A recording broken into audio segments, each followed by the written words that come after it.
It's books over boys. Are you ready, bookish babes? Hey, Book Babes. It's Books Over Boys. I'm May. I'm Mai. And this is our first podcast. Woo, woo, woo. Oh, our first episode. My bad. First episode. Woo, woo. So our podcast is all for the Book Babes. It's all about various books. We read lots of different types of books. Mostly smart, though. Yeah, we like them dark and spicy. We do. We I mean, like dark romance and spicy. Dark and spicy. I'll take it. My man's dark and spicy. My man's not. Books Over Boys, so. Yes. So we did. I just got tripped up on the dark and spicy piece. Oh my goodness. Okay. So we did Painted Scars by Neva Altaj. We think that's how we say the author's name. Yeah. We could be wrong. And if we are sorry. Please correct us. Let us know how to properly pronounce your name. And we're going to be butchering a lot of names and phrases because it is a Russian-based book. Or not, it's not based in Russia, but it's a Russian. Well, the Bratva. main character, he is the Pakhan of a Bratva. So there are some like Russian words that they have been using. I'm going to try not to use them because I know I'm going to butcher it. But you know that feeling when like you just read something and you have to envision Yes. the characters' voices and how they pronounce it. And like once you get a name or a word, you stick with it. Yeah, that's so trying to separate the two. Yeah. But if we fuck up, my bad. Because not going to lie, sometimes it's not even Bratva for me. It's Russian Mafia. It's for real. No, for real. All right. So the summary, to sum it all up real quick, it's about an arranged marriage situation. We have Nina, our FMC, and then we have Roman, our MMC. I like that. Roman is the Pakhan. I call it Pakhan. He's our leader. There you go. He's our leader of the Russian mafia.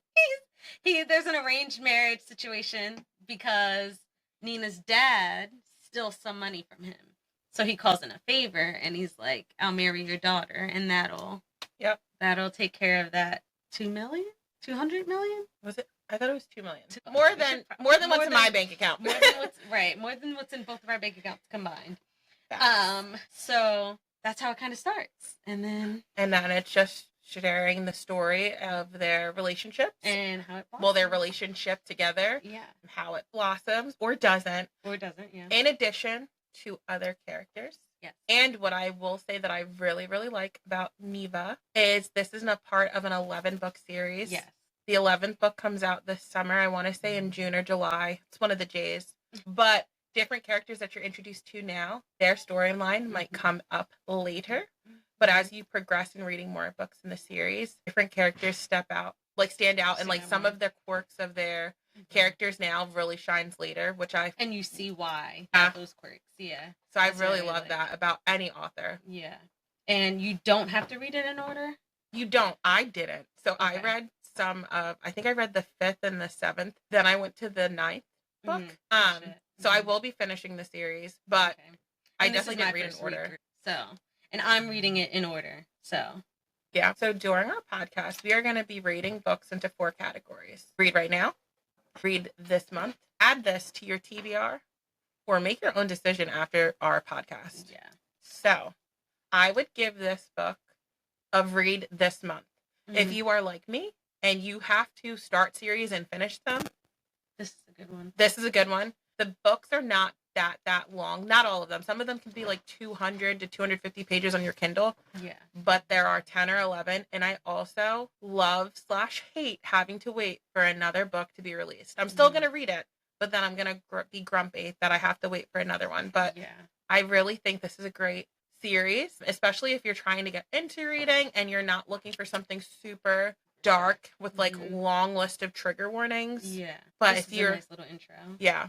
What would you rate it, May? So overall, I gave the book a 3.5 out of 5. I think it was a great intro to dark romance if this is something that you're new to, because I wouldn't fully consider this like dark romance, but it's a nice like mafia intro. Okay, so for our tropes, we have our Bratva, which is our Russian romance. And we have the marriage of convenience and like a forced marriage, arranged marriage situation. Roman is very touch her and die. Love that. Yes, he's all about my wife, my wife, my wife. His Nina, his Nina, yes, his Nina. His Nina, his Nina, his Nina.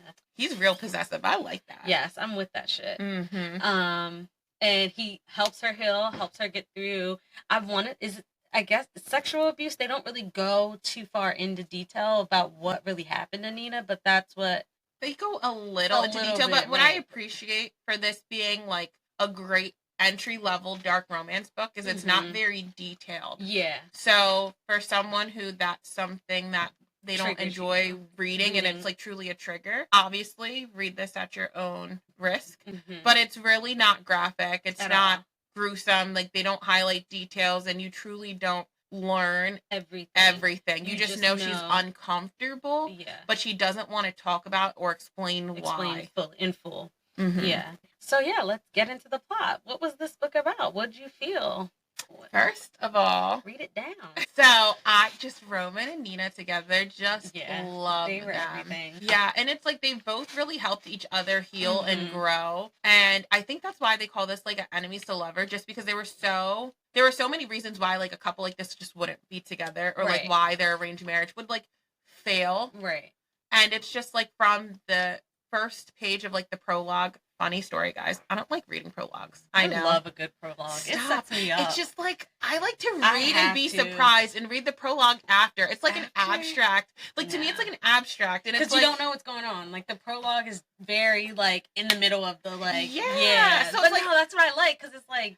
But I don't want to know something. Like, I want to read and be surprised and then go back, finish the book, and then go to the prologue and be like, it's all connected. Yeah. Because when you read this prologue and then you get to the end of the book, you're like, damn. Yeah. So that's how I feel. Like, when you read this, it's like you understand why Roman is how Roman is. Because he went through something, and there's someone who is in his camp who he can't trust. And the people in your camp, if you are the Pakhan, like these are supposed to be your most trusted men. Right, and leaders. And he even says that. Yeah, he says, like, how can I bug their rooms and stuff like that when, like, these are supposed to be my trusted men. Like, I'm supposed to have all my trust in them.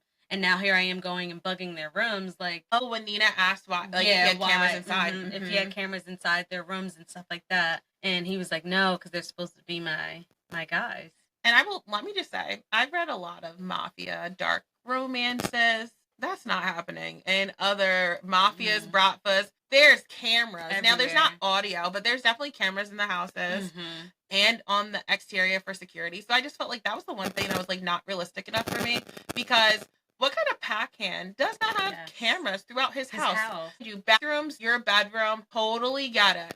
Guest bedroom, totally get it. But the hallways, entryways to your house, the kitchen. Yeah. What if someone tries to poison you? You don't have that on camera. Yeah. And here's my thing is too, now that you bring up like the reality thing, I try not to think of like reality and real life situations when reading, because it's not. But my thing was everyone just supposed to be like, oh yeah, they're married, they fell in love, but the first time they see each other at a party, like, it's like, oh, okay, because, they're just gonna meet one time and now 2 days later they're married. Right. Was everyone supposed to believe that? And also, if my dad stole money, sorry dad, love you, but I'm not marrying no man for your ass. But didn't she also do it to protect your sister? Wrong book. That's next week's episode. Whoops. Okay. See, I'm mixing them together. I need to just stick with one at a time. Yeah. That's okay. Yeah. A little taste for next week. Yeah. Little taste. Listen, I read them all. The mafia, the Bratva, the cartel. No discrimination. Yeah. The crime lord families. I'm here for it all. I just love how Nina's like quirky personality like comes through, because I feel like I try and I create the characters in my mind. Like, I know like what actor would be a great actor to play this character versus who wouldn't, but also just like their personality. So like her just being an artist and a painter, that brings up some of like favorite scenes with her announcing to the whole gallery that this wasn't her nude photo, and just imagining how Roman is like obsessive and crazy about her. And he instantly got mad. Like, he needed to calm down. So it's like, you envision, like, a growly voice and, like that manly man that's like, no. Yeah. I just could see him being mad, I envisioned him as a pecan pie. Roman was definitely a pecan pie for some of. Every time they said pecan or called him pecan, I was just like, oh my god. But no, I see definitely somebody strong, and that's what they said. They said that's what the book said. It says black hair, sharp cheekbones, a nose slightly larger than perfect, but okay. And then I don't know what that. Yeah, piercing dark eyes. And like Nina was like really tiny. Mm-hmm. And then she had long hair. So yeah, I envision their heights to be like very, very like he was really, really tall. Yeah, drastic. That's the word I was looking for. He's very drastic because the way she kept saying like he was lifting me up or picking me up with ease, and his hands were like ginormous. Yeah, especially the hospital scene. I can just see him as this like really big man, like scaring the living daylights out of everybody. Everyone. Like, where's my wife? Yeah, and just you can picture him like I heard him yelling. Yeah, I heard him yelling coming down that hallway like, where the fuck is she? And then his wife's just like, oh, that's my wife. That's my husband. I mean, that's my husband. And then there's husband like, what the fuck? Yeah, but it's like that's not my man. That's what yeah, my man to an extent because if my husband ever acted like that, we're gonna have some issues for real. Because hold on, sir, like you're scaring the hospital staff. Like I'm literally gonna look at you like you're crazy. No, now I'm not coming out. But in a book, eat it up every time. Every second of it. Eat it up every time. I was like, yeah, you better go get her, Roman. You better protect your woman. I love that. I love that their banter, too, was really good. They really complimented each other. They did. They complimented each other very well. And even the ending, it just makes me think, like, my biggest piece of advice to this author, like, even if it's just for me, like, reach out to me. Like, let's have a conversation. Because 10 years from now, where do they end up? Are you going to do another series that is like all of the children who are taking over? She's pregnant. I know, but like it makes me think of another series that I read. But like I want the next generation of all of these. Because I'm assuming the other books, because there's almost 11. There's going to be 11. I'm assuming some of them have kids and like.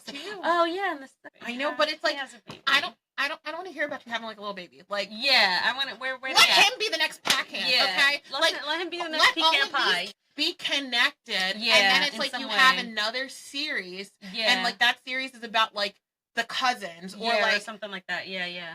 We'll get into it later, but there's an author who did that. But then the only thing that it creates a whole world, and then you just deep dive into that, and it's like sometimes I like to mix it up and read. So it's like, but I also don't like taking breaks because then I forget who did what, when, where, and why. But you know, then I feel like I gotta go back and read. My girl Kylie Kent did it, okay? And let me tell you something. I am a binge reader. It's just like I'm a binge watcher. Like when I started Grey's Anatomy, I watched the first 15 seasons in 2 months. Yeah. But like the way Kylie Kent did her books, it was just like we are in 3rd, 4th generations. And then it's like you have like the dark romance, and it's like this is the mafia side. Then you have like this is the side that's like they're businessmen, like they're billionaires. Then you have hockey trope one. But it's like they're still connected? Yes, because it's the first generation, they all had their own kids, and then that generation has kids now because they're blended families. The cousins who did this, they're like hockey players. And then you're down to the 4th generation, and I will just say, Josh, remember Josh? Yeah, I do remember Josh. In the final generation, he was the grandfather, and he still had the pigs. Okay, so like, being able to read that and just go down the rabbit hole and see, it makes those little flashbacks. Yeah, I want every dark romance author, or at least give me like a season finale book. Yeah, I want to know end result. 15 years from now, what happened? Like, don't kill everyone off either. Yeah. Let the parents now be able to take a step back and let their kids take over. Maybe this is something maybe she'll do.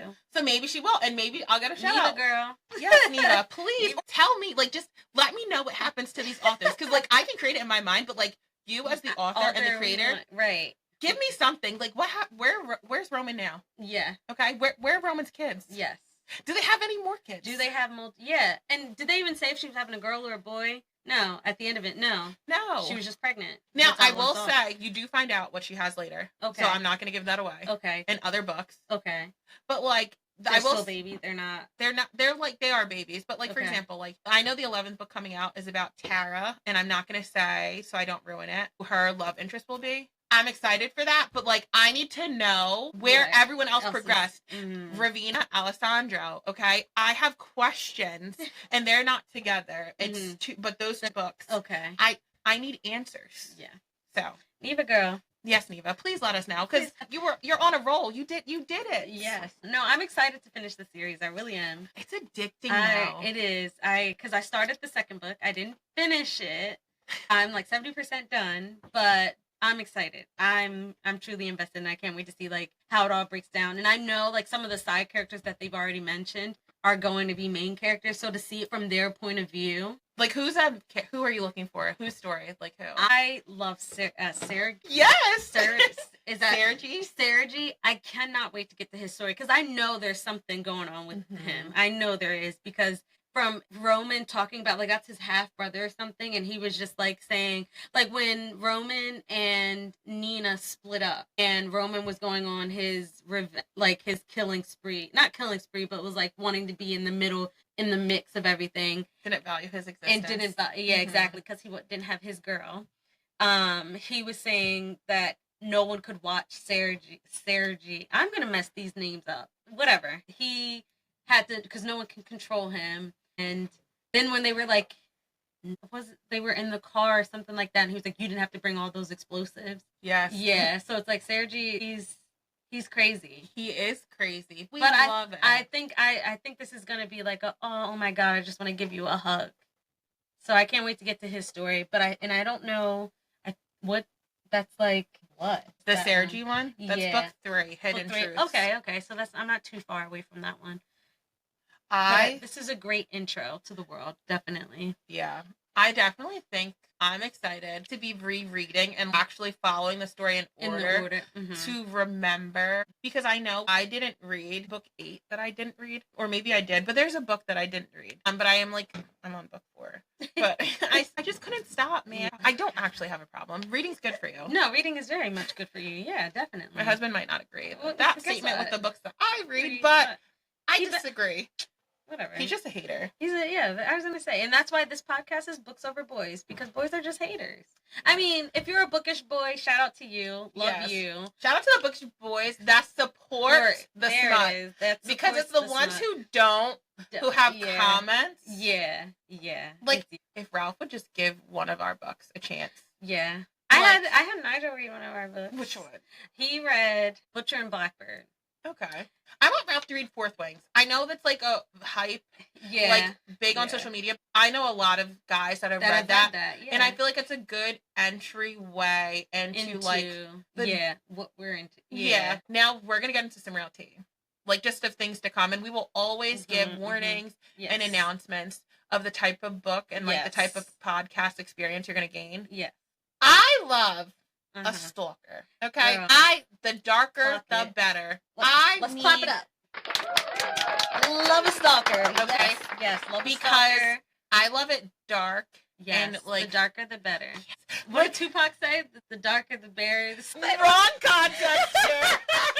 Wrong. That's what it is. Yeah. But don't get me wrong, but like what I like reading too is a lot deeper. So like I can honestly say one of my favorite books. I don't think you've read it yet. Okay. It is by Sonja Gray. TBR. It is the Melnikov Bratva series. The first one is Paved in Blood. Oh, okay. I do have that on my TBR. Yeah. And it's like, it's good. It takes, you have to get to book 5. You were going to have questions in book 1. You will get answers in book 5. And what I can say that I love about her books is, again, after you finish this, there's more books later on the people that help support them. So basically, I won't go into a whole intro, but it's like, it's really good. But when I say I need Bratva, Mafia, like dark, get them alive. No. Like I need to hear I want to know how crazy your enforcer is. Yes. I want to see people are afraid of your enforcer. Yes. And I want to see your enforcer find love and that be the light to his darkness. And his darkness is still there. But it's a little bit brighter. Would you say this gets to that level of darkness at some point? Or this series? This series. I'd say it is a great entryway. Okay. That there's so as it goes on, it doesn't get like darker or there's some people like Sergey's story. What is his name? Oh my goodness. Not Nero and Kai's story. And there's one other that I won't give away where I Okay. feel like they're a little bit darker because they are more of like the enforcers themselves. Okay. And they're like the trained assassins. And Yeah. yeah. But But fuck around and find out. exactly. But like I need more. All of that. I need more like right off the bat. Like I want to be envisioning this and be like, whew. But you don't like Taming Serafina. Okay, let me just say, Okay. I did go back and read some more of Taming Serafina, but when she cut something and made a sandwich, A dicklet. you know, that was just so extreme. I did feel bad for her, and I will say I love the gas station scene because she was so innocent. Yeah. But there are just certain tropes too that can't. So to me, That's it was true. so Lolita-ish. Well, that's the whole point of her. But she is of age. But it's like At the yes, yeah. it- Okay. so, okay. She's of age, but when she started, she was not. Got you. So my thing I struggle with, I Mhm. don't like reading books where it's like set in a high school setting. I do not like That's true. the barely legal tropes. I just like, and the age gaps. If there's an age It gap, depends. it depends on the age gap itself. This one was an age gap, But this I can handle. but they were like Nina's like 20, I think she's 20, like 24, and he's like, what, 35, 30 37? something. Yeah, I think there was like a 10-year age gap, but she was 20. Yeah. My age gap is really like, if you're 18 to 20 and he is pushing 40, I can't do it. Get out of here. Yeah. I can't do it. Now, she's Yeah. like mid-20s and he's like mid-30s pushing 40. 40s, Cool. yeah. Now, if it's like that whole like, you're my dad's age and like, you're my sister's age, or like, it's just, I can't do that. Now, nothing to knock those of you who are in relationships like that. And it's my opinion. Just me for reading, just because it just makes me wonder. I think for me, it's a struggle when they do flashbacks and you're talking about her as a child, and then you're talking about something he experienced, and then it's connected. Yeah. I can't get past it. Yeah. Like I read a book where it was like, this girl was in love with the best friend. I mean, with the dad's best friend. Yeah. And like they ended up getting together, and she waited till her 18th birthday to kiss him. And And it was like, oh my goodness, I can't. That's not for me. Now I did finish the book, and it got a little bit better in the middle because there were years difference, but it was still like, he had pictures of you when you were a baby. Yeah, and not only that, but it's like that's her daughter. I will say, I'm not going to ruin it. There is a book with, I don't remember if it's Kylie Kent or Sonja Guy, but it makes sense. So age gap, although it happens and it is crazy, it makes sense because it's not 18 in this. And it's like when you know the character and his story and how he's never really been in serious relationships and he never like wanted to settle down and it's saving this girl's life, this could be my path. Okay. But I will say same thing, like I love like an alpha male wolf book. Ooh, or dragon shifter. Yes. I could do any kind of shifter. Any shifter. Oh my god, that's what it is. What? The stepbrother. The stepfather. See, okay, hear me out. I can do, we listen and we don't judge. I can do, if they didn't grow up together. Okay, I can do that. If it's like but like by marriage or something. Like, so like, let's say mom has a daughter and there's a guy over here that she marries. He has a son. But they never lived together and never really met. I can do that. See, I can do that. I can't do, you guys have grown up in the same house since you were children. Yeah. And it's like now you guys are mates. As an author, like, why the hell are we even doing that? Yeah. Why? But I mean, so, hey, it's also, it's not real. It doesn't matter. I can't. I just personally, I can't read it. I will say, I did read Credence, ate it up, loved it. I did read Credence. Okay, let me step down. Because going into this, I was like, ooh, I really don't want to read this. Like, but then when they explained it out and was like, this is the step uncle. She never grew up with her cousin. I mean, her cousins, and they weren't even by blood or anything like that. And then, so it's like, okay, I can get past that. But like, she was also barely 18. She was barely 18.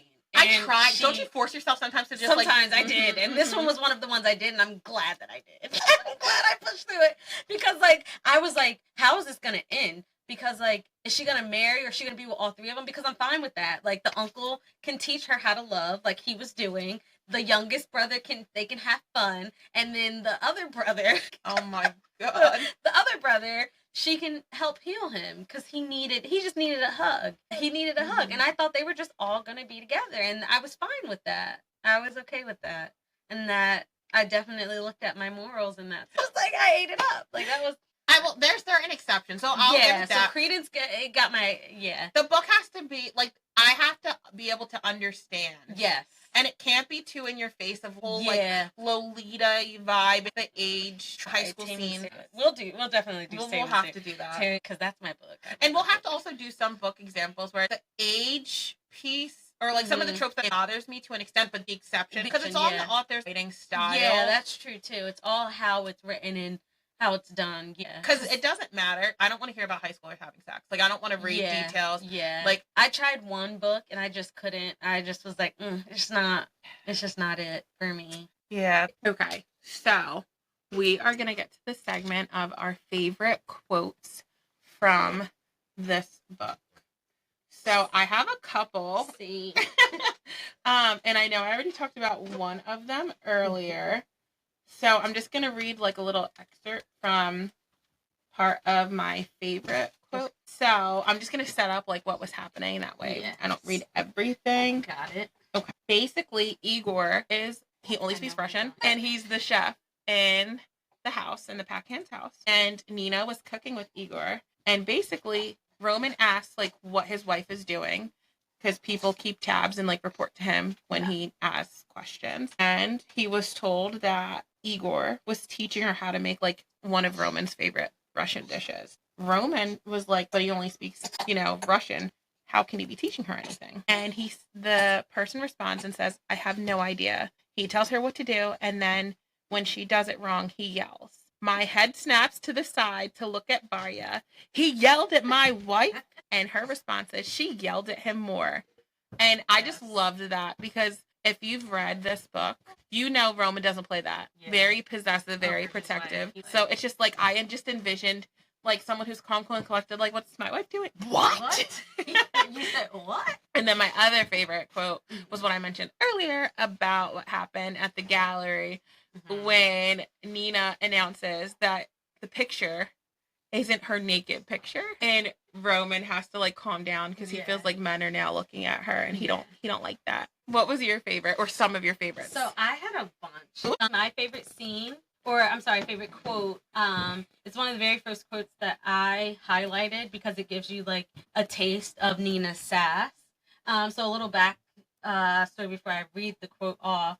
So what's happening is Nina and Roman are meeting for the first time at the dinner party. This is where their deal is going to take place and they're going to start. So Roman like beckons her over, and Nina comes over eventually. So I'll just read a little excerpt. It says, tell me, Nina, if there wasn't this deal between us, would you have come when I nodded? And then Nina goes, nope. And then he says, why not? Is it because I'm in a wheelchair? And then what I highlighted in my favorite quote is, it's because I'm not a poodle, Mr. Petrov. Like, period, Nina. You got to do better, sir. Roman, it's not because you're in a wheelchair. It has nothing to do with that. It's just, you got to come better. You got to come correct. Yes, with some respect. With some respect. My girl Nina's not the one. She's not a bimbo head. Right. Or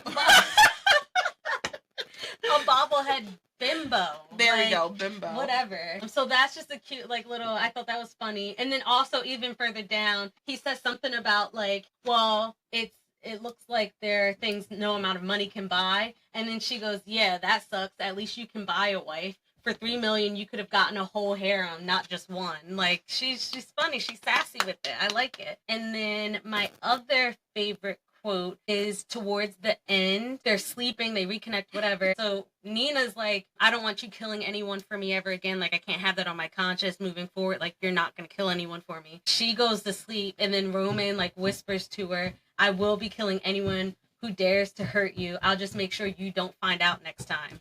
Period. That's a great packet. That's a man. That Morley, it's like the Morley Gray. Give it up, Roman. Yes. Because you talking to who? Not my wife. Right. Not mine. So, yeah, those are a couple of, I have a whole bunch, but those are the two that really stuck out to me. The sassiness of Nina, and then that touch her and die mentality Roman has for his girl. Because that's what we need. Yes. Love that. That's my nails. Yes. And then lastly, I don't think we need to go into too much detail about it. I feel like this is something that you guys definitely should read for yourselves if you want some spice. I know I definitely highlighted certain scenes, but the spicy chapters are chapter 9, chapter 10, chapter 14, 15, and then the epilogue. Yes. So, if you need some spicy, hop to it. I will say, definitely 10 out of 10 recommend you read this. Not going to say read it today. Definitely read it this month. Yeah. And I will say it is good book. Well, good series. Thank you, Neva. Yes. Sorry. Yes. Yeah, but definitely recommend. And also I will say for like, if you're just getting into like dark romances and you're also just not sure about your taste, you're not just sure about what you like yet, what style of writing you like, you might prefer first person versus, I don't know, third person. Yeah. There's so many preferences. I feel like this has a lot of different aspects to it. So you have your action, because they do get into a little gunplay. They get into little pew-pews. They fight a little bit. Then you have like your love and the romance piece to it. So it's a well-developed story in the sense of it has a little bit for everybody. And like Maya said, starting off, it's a good starting point. It's not too much on the taboo side. It goes into detail with spicy scenes, but it's done nicely. Tastefully. It's tasteful. It's not like, so it's done tastefully. And I will say, if this was some of the first dark romance I read, my opinion would also be slightly different. But because I've been reading for so many years, and we've read together over 1,000 books, your taste and what you prefer changes. So, but this is like, great. It's an ideal starter. Like, it's a great start. Or it's also a great palate cleanser for those who are deep into dark romance. And like, because like for me, I don't know about if you're like that, but like after certain books, I'm kind of like, ooh, I need to switch it up because that was some dark shit. Or that was just like, especially like the serial, like, I don't know what you want to call it, like the psychopaths that are stalking. And it's like, we are justifying as we read every action. I'm like, put them cameras in her house. Like, watch her. Scare her, but then you come find her, and then you make her fall in love. That math. Oh my. That's a good point. And sometimes you just need a break from that. Yeah, and this is a good break. And I feel like it's a nice world to dive into. Because it seems like I'm only on book 2, and it just seems like it's not repetitive in the sense of they're in the same world, but they're not telling the same story over again. I'm not a fan of books that like it's the same story just from different point of views, but it's like the same, you're just watching the same thing happen over again. Yeah, that's a good point. Especially with this, that you'll get different storylines for each and like character. Things will things are intertwined, but not overdone. Like they're still their own character. Right. Yeah. So. But 10 out of 10 recommend. And after reading this, if you're like, I wonder why Sergi doesn't like to be touched. What's his deal? Yeah. Oh, honey, you're gonna get his deal in book 3. Yeah. I think it's 3. It might be 4, but I really think it's 3. Okay. But like different characters and different things that happen, it's all connected. I sound like Manifest. It's all connected. And if you do end up reading it, let us know how you feel. Let us know how you feel. Let us know what book is your favorite. Maybe you're like me and you prefer the later chapters, or I mean the later books in the series. But let us know, even any feedback. Yeah, and any recommendations too. Book recommendation. I have the longest TBR list in history, and it'll keep getting longer, and I'm fine with that. It will. And if you guys are like me, and I think May too, it's like sometimes our TBR list is so long. It is hard to decide what book to read next. So sometimes it is just go with the wind. I just randomly pick. No, I started a TBR jar, and I write all of my books in my jar. I've broken it down. Before it was real chaotic, and it was just everything in one jar. But it's like sometimes I'm not in the mood for fantasy, or I'm not in the mood for horror. So I broke it up into dark romance, smut type of thing, horror, thriller, and then I have my other. And then I just, when I'm in the mood for one of those, I just pick out of that when I can't figure out. Especially with Stuff Your Kindle days. I have so many. Oh, yes. So it's just, I have so many, but I keep the recommendations coming. Yes, please do. And although we do read a lot of dark romances and thrillers, we still do read some books that are just different, that aren't like heavy smut influenced. And we will always announce the type of book that we are reading. So if smut is not your thing, that's A-okay. We'll have an episode for you. Yep. There will be something for you. And guess what? If there's a book you read that you're like, oh, this is extra spicy, even if you don't want us to read the whole book, let us know the chapters. Yes. Let us know the chapters, okay? Yes. because maybe I'll read the back of the book, get the summary, the understanding of what's going on, and I will skip right to the chapter. Or I will audiobook it Yeah, while I'm audiobook it. driving. Yeah. But then here's my thing. If, God forbid, knock on wood, and I get in a car accident with my audio, it's over. It's done. So, like, that's why. So sometimes, like, I'll pause. If it's a spicy scene, because I'm like, God forbid I get in a car accident, and this is what's playing. That's funny that you say that, because I will listen to an audiobook if I'm on the highway, but if I am driving through, like, local roads, because you know how to stop or stop sign, like, oh, and it's too loud, and what if the car be next to you can hear, because you can hear people's conversation, like, when they're on the phone, so I wonder, like, because Ralph and his friend were in the car. We were, like, driving to Alabama. I intentionally played my... Oh, okay, girl, yeah. I wanted them to hear it, and they were both looking at me like what the hell is wrong with you? Like, this is what you listen to? Like, this is enjoyable? Yeah. They were like, what? Yeah. And it's just, like, I was trying to get them to understand the different voices. Like, you know? Yes. And they just... These two. Yeah. So now they tease me for it, but guess what? I think they secretly liked it. They just don't want to admit it. They just don't want to admit it. But it's okay, because... Honey, I'm going to listen to it. Now, I wouldn't listen to it, like, in the gym. Yeah. Or at work. No, and you know what? Especially with AirPods, if your AirPods are not at least half full, babe, don't do it. But I do think now, because in the past, headphones, like, if they fell out or whatever, it would just play out loud. But now it does stop. Like, your AirPods, if they fall out, it will stop. So, like, thank God for that feature. But... in the car. I never thought about it like that with accidents. Yeah. And you have little, so it's also like when you're by yourself. So here's my thing. My oldest, she's in the car. We're not putting on an audiobook. I don't know what's going to happen. Not happening. My younger two, one, he doesn't know what's going on. I'll play it if it's just him, the baby. But now that my 3-year-old, oh no, I'm not playing that at all because she repeats too much. And could you? Oh no. So I can only do it with the baby now, which kind of sucks. So that limits like how often I can listen to it. But at the house when I'm cleaning, what? I'll put on an audio book so quick. Yes, you would not know what I'm listening to. My face stale. You would not know. I could be listening to a church hymn. I could be listening to the spiciest scene ever. Same face. Hell, you ain't gonna know nothing. Poker face for real. You know what's crazy though? I sometimes will be cleaning the house. I don't care. I'm listening to it. Yeah. My husband could be out loud. Yeah, I don't care. Like, go upstairs. You don't want to hear this? Or you know what? If you have a problem with it, why don't you take up the cleaning? You clean the bathroom. You mop the floors. Yeah. Because if you're going to complain about what I'm listening to while I'm cleaning, like, I hate cleaning. Right. At least let me have some joy. Right, while I'm doing it. Because it's like, you get lost in it. Yeah, you forget, like, the motions just go by so much. Yeah. And I honestly forget the dogs are around. Like, I'm in a zone. Yeah. The house gets real clean when a audiobook is on. But if it's a really good scene, like, I have to pause. Like, I need to focus. Down. You gotta sit down for the call. Yeah, what did you say to me? Hold on, sit down. But thank you so much, everyone, for tuning in. More to come. Most definitely. But thanks for listening to our podcast. This is Books Over Boys with May and Mai. See you next time. It's Books Over Boys.